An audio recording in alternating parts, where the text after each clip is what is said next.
Bismillahirrahmanirrahim. Assalamualaikum warahmatullahi wabarakatuh. Pemirsa yang dirahmati Allah, marilah kita simak ceramah dari Buya Syakur Yasin dengan tema penghalang utama pintu rezeki. Sebelumnya marilah kita bersolawat terlebih dahulu. Allahumma sholli ala Sayyidina Muhammad wa ala ali Sayyidina Muhammad. Marilah kita doakan semoga almarhum Buya Syakur Yasin diberikan tempat terbaik di sisi Allah Subhanahu wa Ta'ala. Amin ya rabbal alamin. Wahya an-nafas wal aqranisu. Itulah namanya setan manusia, itu adalah nafsumu dan teman-temanmu yang buruk itu, teman-temanmu yang nggak benar, itulah setan-setan kamu tuh. Makanya carilah teman yang baik dong. Kalau kamu ingin baik, gantilah pergaulannya, cari teman-teman yang baik, karena itu penyakit menular. Kamu dekat orang lepra, kena lepra. Dekat dengan orang TBC, nular, kena TBC. Bergaul dengan pembohong, kamu jadi pembohong juga. Kamu bersahabat dengan para koruptor, jadi koruptor juga kamunya.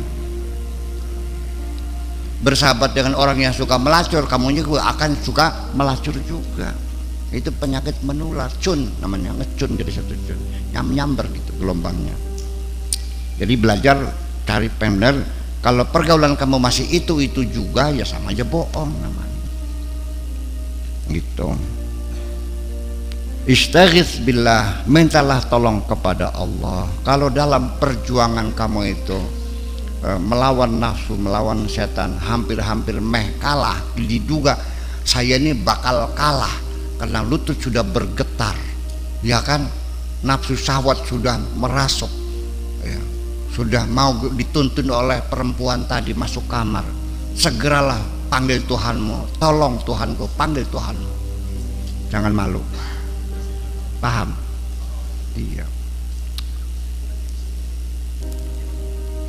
Istighatha, nyambat misalnya, minta tolong, istighatha. Azza wa jalla, wasta'in bihi, mintalah pertolongan kepada Allah. Alaha ulail a'da, untuk melawan mereka musuh-musuh itu.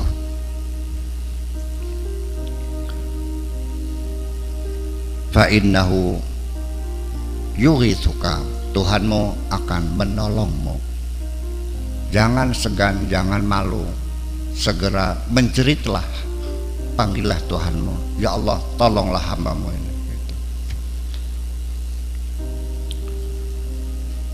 Ini biasanya ketika kamu akan tenggelam dalam gelombang nafsu, lidah kamu menjadi kaku menyebut Tuhanmu itu.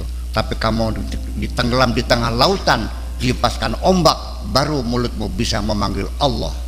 Itu bedanya. Berarti gelombang nafsu lebih dahsyat daripada gelombang lautan. Paham?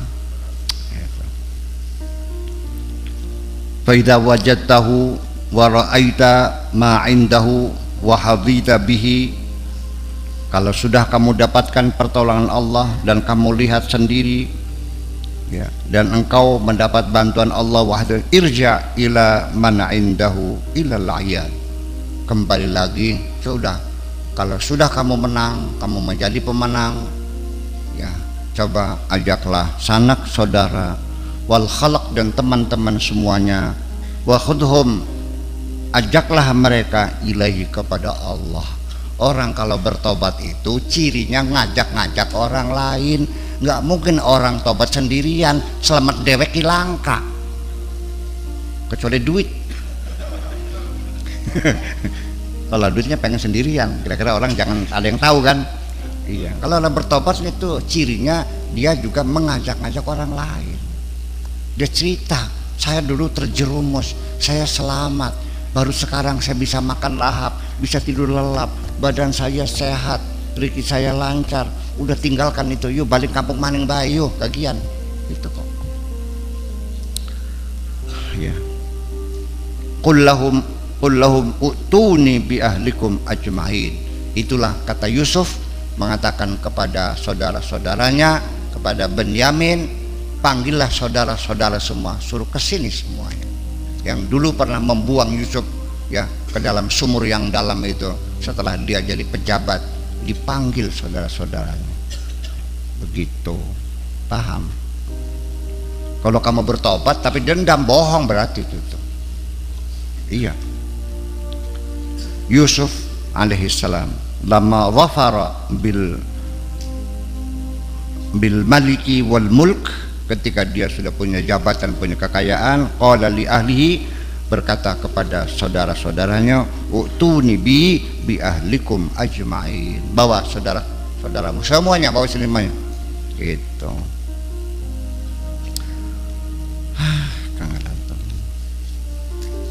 Al-mahrum man haramal haqqu azza wa jalla. Yang namanya orang yang mahrum, orang yang celaka itu yaitu orang yang ditutup oleh Allah. Iya, kerannya ditutup, krek, sudah dibuka, yang muncul airnya udah. Menderita. Al-mahrum, orang yang menderita itu orang yang ditutup rezekinya oleh Allah. Wa fatahul qurbu, dan ketinggalan kereta, kehabisan waktu. Iya, menjauh, dijauhi oleh Allah. Ya, keretanya bukan mendekat tapi menjauh. Allahnya makin menjauh. Fatahul qurbu minhu dunya wa akhirat, di dunia dan di akhirat. Di dunia jauh, dah apa lagi. Qala Allah azza wa jalla fi ba'di kutubihi, Allah berfirman dalam salah satu kitabnya, ya bena Adam, wahai anak Adam, in futtuka, apabila aku sudah lewatkan kamu, kalau aku sudah kulewatkan kamu, fataka kullu syai, semuanya akan lewat semua. Sekali aku lewat, semuanya lewat semua. Jangan berharap langkah si nyangkol situ gak usah lewat semua. Iya gitu. Cuma hati-hati, hati-hati, karena bagaimanapun juga kamu hidup sebentar, nanti juga akan kembali lagi. Coba manfaatkan waktumu yang sebentar ini seefektif mungkin, jangan dihambur-hamburkan.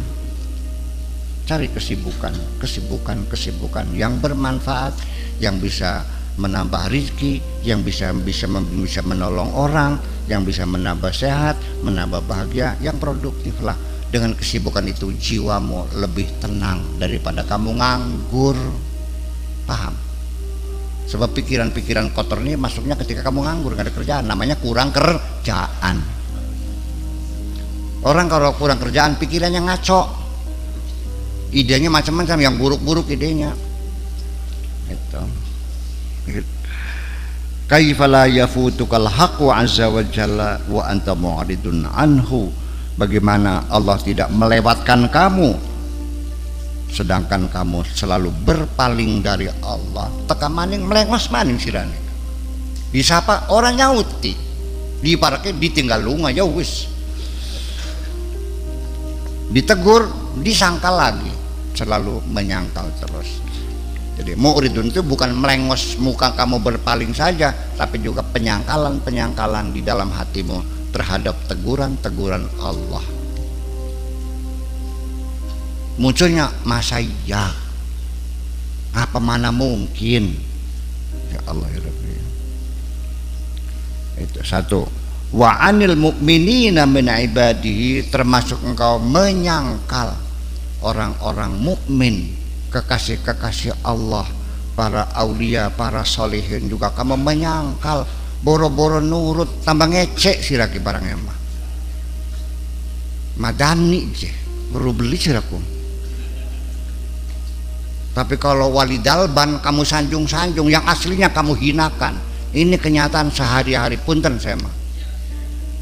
Kalau wali dalban minta 100 juta kau beri semuanya, tapi wali yang beneran sepeser pun nggak keluar kok. Ngapainnya belinya buat apa sih rakyat? Aduh, ini gimana? Proposal lagi apa ini? Madrasah Pak? Baru selesai musola, sekarang udah madrasah. Nanti madrasah apa lagi? Masjid? Ngasihnya mah enggak kok. Kalau saya nggak usah ngomel lah. Kalau Anda kasih, kalau nggak ya udah, kurus banget sih. Nggak ada, seadanya berapa kasih lah. Ada 2.000, ya udah 2.000. Masa 2.000? Yang duanya semua nasi pribin tuh. Dia nyakupin ngedolan bakal payung mah.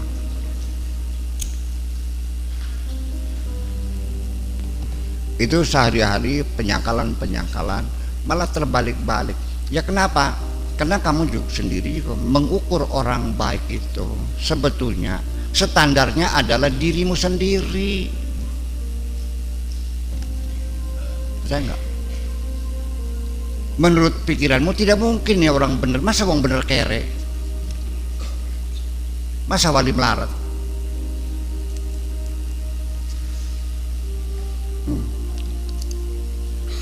Itu. Tapi kalau yang wali dalban, sulap-sulapan, sembar-sembur kayak ulat dumung,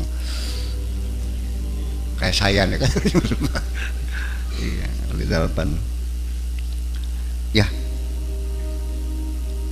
mu'dhiyan lahum biqaulika wa fi'lika.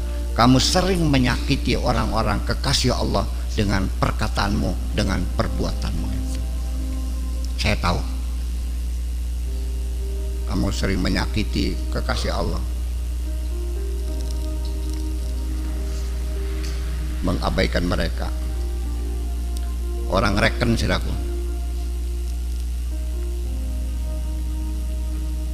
Kalau wali dalban, nah ini wali Allah lagi ngelar ilmu nih, waduh. Iya. Tapi yang wali beneran dah wali dalban, cipribin man balik-balik. Sing dalban disebut waliullah, tulen sing tulennya disebut. Ya itu. Yang picek bukan matamu tapi mata hatimu. Kenapa? Karena wali yang asli ngomongnya pahit menurut kamu nih. Wali yang dalban ngomongnya manis. Itu. Ini Syekh Abdul Qadir Jailani ini dibenci oleh kiai-kiai zamannya nih. Mau dibunuh ini nih. Ya. Baru setelah mati baru ketanggung, jadi kan kawali. Iya, koplok selama. Baru kenal sudah mati, ya itulah. Begitu. Tapi ingat, wali Allah tidak akan marah kepada kamu sekalipun kamu hina. Tapi yang marah adalah Tuhanmu yang marah.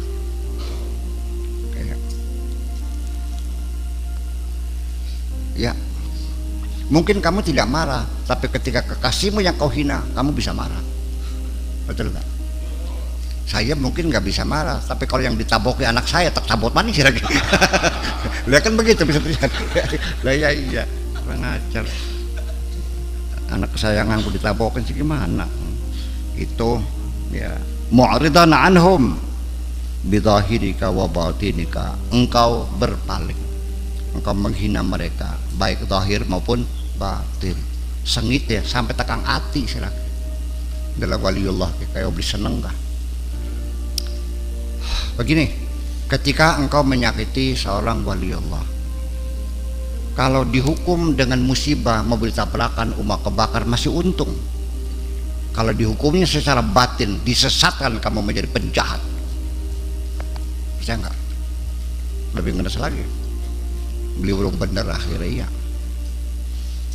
Hati-hati aja gitu. Jadi kalau masih dihukum fisik, tabrakan mobilnya, kadang nggak tugel tangannya masih mending mah. Iya, sampai akhirnya Pak disesatkan, sampai nilai kemanusiaanmu telah hilang, hatimu menjadi keras, tega-tegaan, kejam-kejaman, culas-culasan. Ya, sampai engkau pun tega mengorbankan rakyatmu sendiri sengsara semuanya. Paham enggak? Ya. Terjadi enggak? Terjadi. Itu. Iya. Ya kenapa? Ya itulah ujungnya. Aziyatul mu'min kata Rasulullah Nabi sallallahu alaihi wasallam, aziyatul mu'min, menyakiti orang mukmin ini artinya min auliyaillah. Mananya orang yang beriman kepada Allah itu orang-orang kekasih-kekasih Allah. Begitu kamu sakiti mereka, menyakiti hati mereka, a'zamu indallah min naqdil ka'bati wal baitil ma'mur, sama dengan lebih besar dosanya daripada menghancurkan Ka'bah dan Baitil Ma'mur. 15 marrah, 15 kali dosamu lebih besar, karena Ka'bah hanyalah batu Tapi kekasih inilah suatu hati yang suci kau hinakan. Itu. Ini dosa sehari-hari ini seperti ini. Iya, saya sangat sedih dan saya tidak menyalahkan siapapun. Ini lagi musimnya orang-orang yang hatinya baik lagi dicaci maki sekarang ya. Percaya enggak? Ya. Saya tidak pernah mendoakan buruk, tetap saya mengatakan ya Allah, Allahumma di qaumi innahum la ya'lamun. Semoga Allah berikan hidayah. Iya, banyak orang yang baik-baik lagi-lagi dicaci maki sekarang. Iya, benar kan? Ini ngomong nih bukan ngarang, ini benar terjadi. Orang-orang yang berhati mulia, orang-orang yang benar-benar mencintai Allah lagi dicaci maki sekarang. Nah nanti cirinya nih, kalau iya betul dia adalah kekasih Allah, dicaci maki apapun dia tidak akan pernah membalas. Paham nggak? Kalau membantah berarti masih manusia biasa seperti kamu juga. Paham? Cep menang wes. Jadi sebaiknya sudah kamu cep menang wes. Itu isma wailak, dengarkan koplok sudah. Isma wailak ya, wailak kan gitu koplok. Ya man lam yazal yu'dhi fuqara Allah, wahai orang-orang yang senantiasa menyakiti kekasih-kekasih Allah. Fuqara Allah itu fuqaranya Allah, ada kekasih-kekasih Allah yang disuapin oleh Allah, yang dipeluk oleh Allah. Kau caci maki azza wa jalla. Wahumul mu'minuna bisalihun, mereka adalah orang-orang yang beriman kepada Allah. As-salihun adalah orang-orang yang saleh. Al-arifuna bihi, orang-orang yang benar-benar kenal Allah. Al-mutawakkiluna alaihi, orang-orang yang berpasrah diri kepada Allah. Wailaka anta koplok siraku. An qaribin, tidak lama lagi mayyitun modar kamu nih. Mashubun, akan ditarik di lorot. Mukhrajun, akan diusir min baitika, dari rumahmu. Wa malikan, dan dari hartamu. Alladzi taftakhir bihi, yang kau bangga-banggakan, dicabut semuanya itu. Manhubun, akan dirampok semuanya. La yanfauka wa la yuraddu anka, tidak akan lagi bermanfaat kepadamu dan tidak akan lagi dikembalikan kepadamu, akan ludes habis semuanya. Allah yang akan menghukum kamu. Naudzubillah min dzalik. Makanya saya khusus minta kepada santri-santri saya, tolong jangan pernah mencaci maki orang.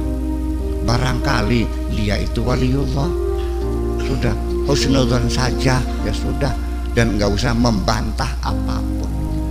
Paham? Sebab bisanya pertengkaran berlanjut karena masing-masing membantah, betul nggak? Kalau salah satunya pasif tidak membantah, berlanjut nggak? Yang enggak. Aku benci kamu. Baik, terima kasih, tapi aku sayang sama kamu. Kamu kurang ajar, terima kasih, aku hormat kepadamu. Agak begini ya, coba kita hentikan semacam itu, dan Allah akan melihat bahwa kamu apakah betul-betul mencintai Allah atau tidak. Cirinya adalah ketika engkau itu semuanya kamu sayangi. Jangan melihat sukunya apa, jangan melihat warna kulitnya apa, jangan melihat agamanya apa. Semuanya adalah ciptaan Allah, makhluk Allah semua. Sampai sekarang mereka saja dikasih makan sama Allah kok. Kenapa kamu menghalang-halangi rezeki itu? Ya udah. Yang kamu tolong bukan orang yang pernah berbuat baik kepada kamu. Orang yang pernah berbuat jahat pun ketika dia pun tolonglah dia. Siap nggak? Kalau ada orang mencaci maki nabimu lalu dia tenggelam, ditolongi nggak? Atau puas ladas? Tolongi dong. Barangkali saja dengan kebaikanmu itu orang itu mendapat hidayah dari Allah. Itu baru kamu bekerja untuk Allah. Kalau kamu masih ada dendam dan kebencian, berarti apa yang kau lakukan disuruh oleh hawa nafsumu sendiri. Ya, itu cirinya. Sirasi nafsu beli. Nafsu.